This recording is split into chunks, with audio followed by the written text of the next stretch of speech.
A Greek exit could spell disaster for Europe, but there's still time to plan contingencies. That's the opinion of Reuters Breakingviews editor Hugo Dixon, who's with me now to look at exactly what those contingencies are. Are you hopeful there are contingencies? Are you hopeful, as you say in your headline, that the euro can be protected? It can, definitely. I mean, you need, but you need a proper plan, and you need the political will behind such a plan. And we don't know if there actually is such a plan. Certainly when you talk to people, they say, oh, there isn't such a plan. Yep. But I suspect what we're seeing is a lot of people are thinking about the scenario of what happens, but different policymakers, whether it's in the ECB or even different people within the ECB, different people within different countries, whether it's Germany or Italy or France or Spain or whatever, they've all probably got different ideas about what to do. And I don't think yet that they've come together and said this is what we would do, and the risk therefore is that even when Greece leaves, that you'll have a cacophony of voices again disputing what exactly to do, and that'll create further chaos. I mean, you raised this question, whether Greece is a precedent or a one-off. Is it? Well, it sort of is and it isn't. I mean, it's not a one-off, but it's at the end of a spectrum, and whether it is viewed as a one-off or not depends on how the policymakers act.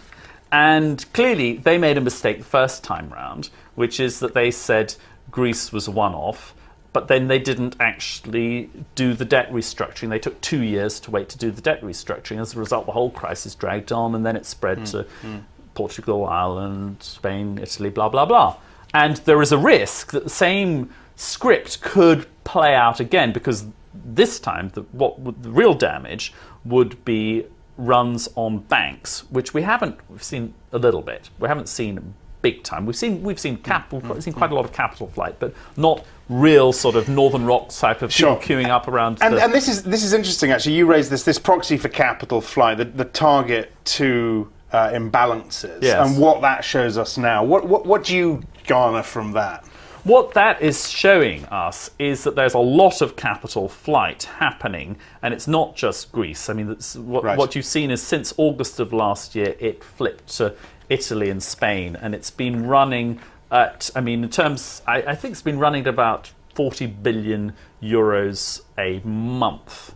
That's been happening roughly over the last sort of 9 months or so.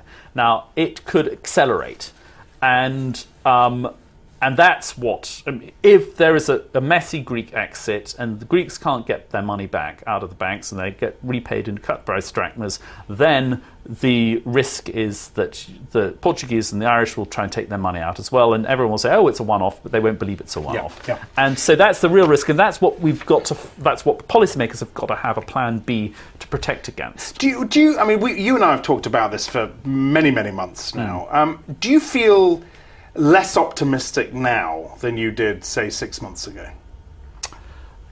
6 months ago, it's about the same, right. Isn't it? Because 6 months ago was when we were building up to that last mega crisis in November, where it really did look like the whole thing might come off the rails, and then it was put back on the show was put. So we're back to the same. I would say the same sort of level of danger that we were in November. In terms of a policy response and what the ECB is prepared to do and what politicians are prepared to do, are you more or less optimistic than you were?